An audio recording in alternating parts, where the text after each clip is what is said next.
ibu dan anak kedua. Langit sore itu terlihat cerah dan indah. Angin bertiup sepoi-sepai membuat dedaunan di pepohon bergoyang lembut.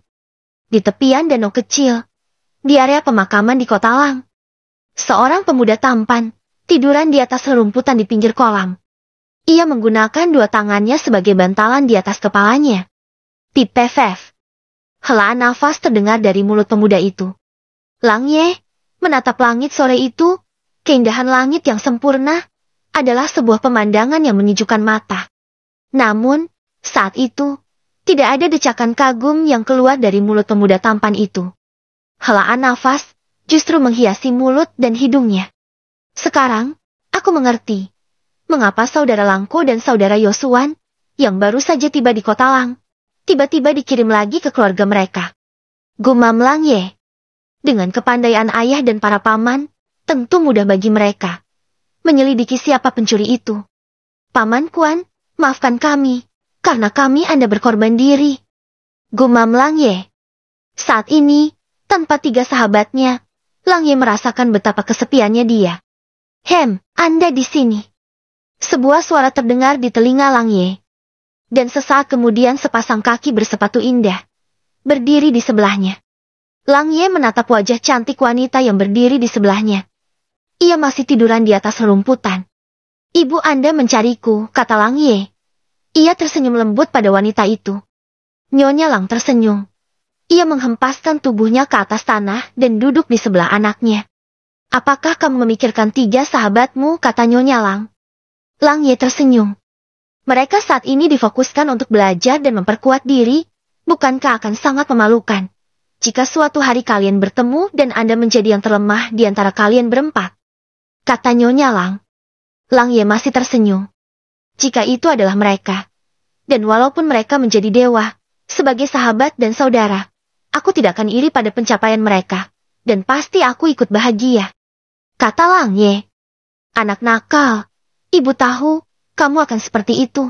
Tidak bisakah Anda sedikit bersemangat, dan memiliki motivasi untuk bersaing? Kata Nyonya Lang. Ia menjewer lembut telinga putranya. Lang Ye meringis kecil. Ibu, dunia begitu damai. Di sini tidak memerlukan kekuatan.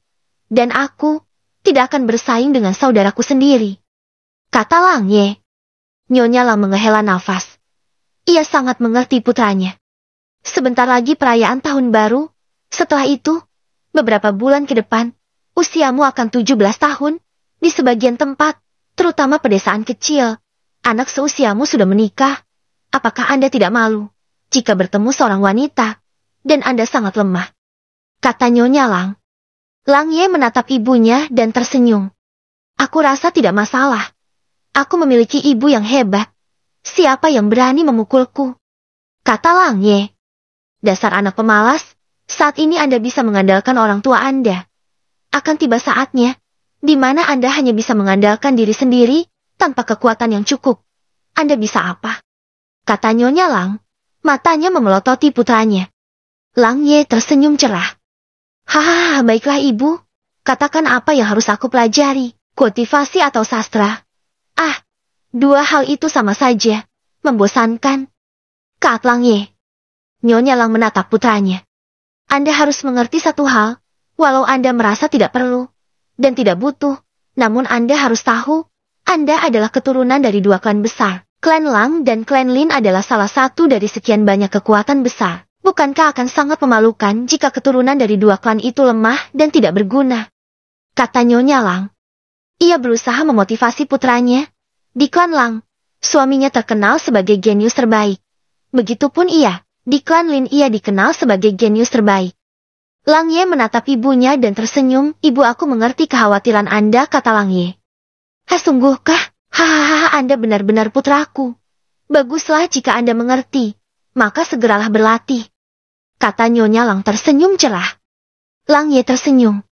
Aku tahu, Anda pasti merasa malu memiliki putra yang lemah.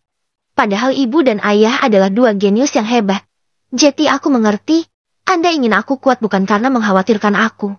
Tapi Anda khawatir pada diri Anda. Karena akan sangat memalukan jika dunia mendengar seorang genius dari klan Lin memiliki anak yang lemah. Kata Lang Ye sambil tersenyum. Anda, dasar nakal. kata Nyonya Lang. Ia mencubit tubuh putranya. Hahaha, oh. Aduh. Teriak Lang Ye. Ia melesat dan bangun dari posisinya yang tiduran. Ibu maaf. Aku hanya bercanda. Kata Lang Ye. Anak nakal. Siu. Pah. Bam. Nyonya Lang menampar beberapa kali. Dan semua tepat mendarat di tubuh Lang Ye. Ibu sakit. Kata Lang Ye. Nyonya Lang tersenyum. Ia tahu putranya pura-pura sakit. Ia hanya memukul dengan ringan saja. Mana mungkin sakit. Nyonya Lang menghela nafas. Bangunlah, kata Nyonya Lang. Lang Ye tersenyum dan berdiri. Saat itu ia terjatuh oleh karena pukulan ibunya. Nyonya Lang tersenyum, ia membersihkan tubuh dan wajah putranya yang kotor oleh debu. Dengarlah, ada saatnya wanita tua ini jauh darimu. Dan pada saat itu, Anda hanya bisa mengandalkan diri Anda sendiri. Dan akan tiba saatnya Anda harus melindungi anak dan istrimu.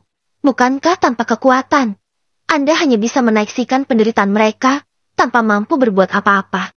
Kata Nyonya Lang. Lang Ye diam dan terus mendengarkan ucapan ibunya. Lihatlah kepergian Paman Quanzu dan keluarganya.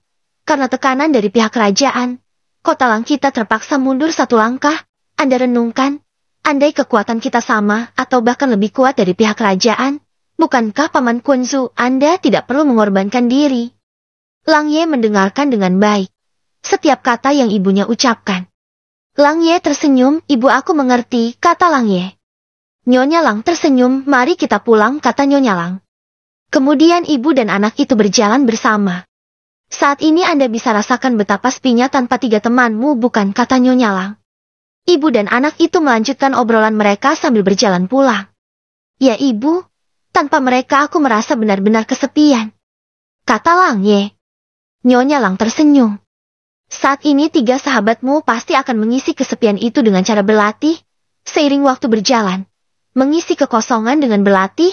Saat itu, walau terasa sepi, namun kesepian itu tidak akan menjadi pengganggu. Isilah waktumu dengan berlatih. Begitulah cara mengisi kesepian agar tidak terasa, kata Nyonya Lang. Lang Ye tersenyum, ia mengangguk mengerti. Baiklah, ibu. Aku akan berlatih dengan baik. Aku akan berkultivasi dan belajar sastra dengan baik. Percayalah, kata Lang Ye. Nyonya Lang tersenyum indah mendengar ucapan anaknya. Walau ini baru tahap sebuah ucapan, minimal, putranya telah sedikit memiliki motivasi. Ibu dan anak itu terus berjalan. Langkah kaki mereka semakin menjauhi area danau dan pemakaman umum di Kota Lang. Kedelapan